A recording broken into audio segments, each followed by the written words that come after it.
So, ito na yung pinamain mo sa akin. Diba? Ang ganda.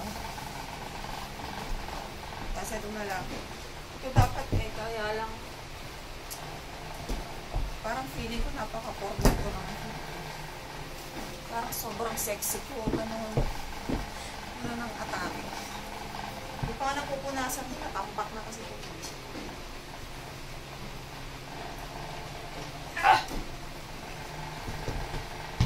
Ganun lang ang buhay.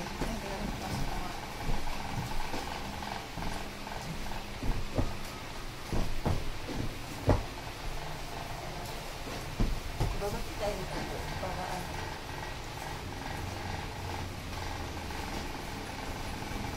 diba?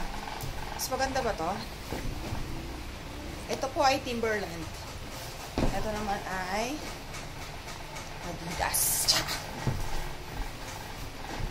Thank you so much. Isusukat ko pa yung brown.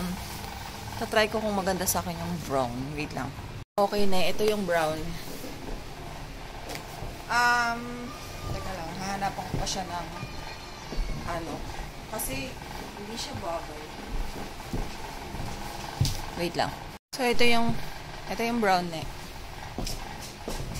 Wala akong ano eh. Wala akong malapit na color na ano dito. Black lang. Black na siya. Kaya na yan.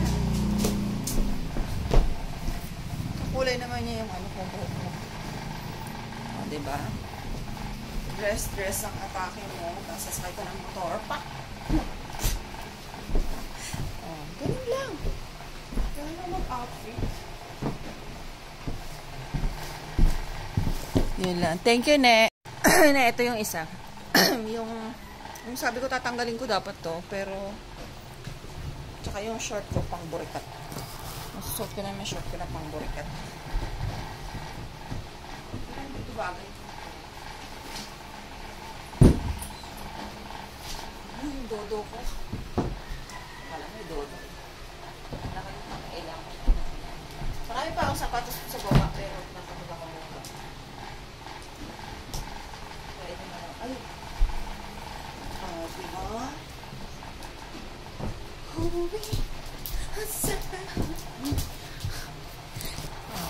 Diba na bagay ko diba? Maganda ba yung shoes ko?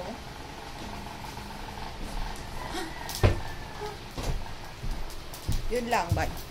Tapos na lema ko. Ito yung pang-geng-geng na pinamain mo sa akin kahapon. Kasi hindi bagay yung sapatos. Siyempre, ang laki ng mga bulsa niya eh. Ang dami kong mailalagay dito.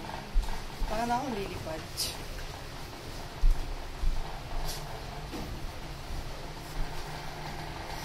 Parang hindi ko siya maanohan. Bigyan ng hostation. Pero ako na hindi ako isang geng. Look! Diba nag-fade na siya? Anyway, okay lang. Parang siya masyadong fade. Okay na yan. Yun lamang.